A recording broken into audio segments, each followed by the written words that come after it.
In the quiet town of Ravenswood, a string of disappearances had left everyone on edge. Women were being abducted, their bodies later found with no signs of violence. No clues, just vanished without a trace. The police were baffled, and rumors spread that a serial killer was stalking the streets. A psychopath who hunted his victims silently, meticulously.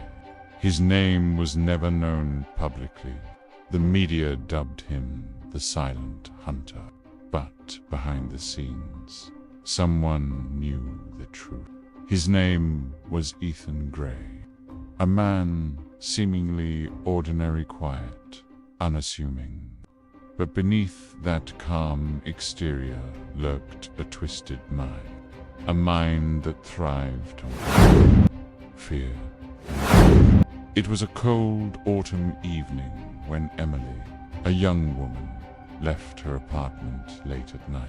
She had been working late, and as she hurried down the deserted street, she felt a strange sense of being watched. She brushed it off, quickening her pace. Suddenly, a shadow darted from the alley. Before she could scream, a cloth was pressed over her mouth. She struggled, but it was too late. The world faded into darkness. Her body was later found in the woods, perfectly staged, a haunting smile carved into her face. No signs of struggle, no clues, just a cold, calculated display. Over the next few weeks, more victims disappeared, women mostly, all leaving behind similar signs. A single flower, a message scrawled on a wall, a strange symbol. The police were powerless. The killer was always one step ahead. And Ethan, he watched from the shadows, collecting their fear like trophies. He would watch their faces as they realized they were being hunted. He enjoyed their terror, their desperate search for answers that would never come. Detective Laura Martinez was assigned to the case. She was determined to catch this monster. She studied the patterns, the timing, the signs. One night she received an anonymous tip. Look where the flowers bloom brightest. She followed the hint, leading her to an abandoned warehouse on the outskirts of town. Inside, she found evidence photos of the victims, each staged with a disturbing precision. And then a message left on the wall. I see you. I hunt in silence. The killer was taunting her. As the days passed, Ethan's obsession grew. He started leaving messages directly for the police, daring them to catch him. Meanwhile, he continued his twisted game, stalking his next victim. This time, a young woman named Sarah. He watched her from afar, learning her routines, waiting for the perfect moment. One evening, he lured her into an abandoned building, a place where no one could hear her scream.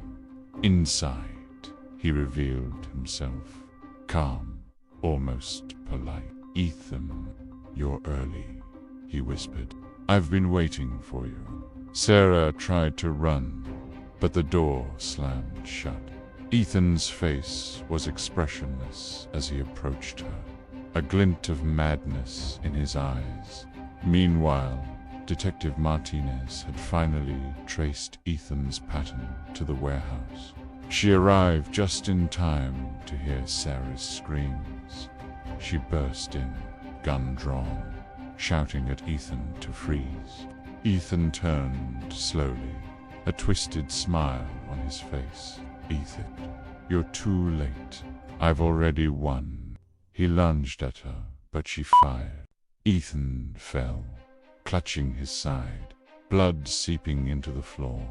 As he was handcuffed, he looked at her with a strange calm.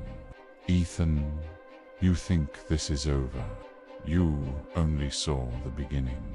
I'm always watching, always hunting. Ethan was sentenced to life in prison, but the town remained haunted by his crimes. The murders stopped, but the fear lingered.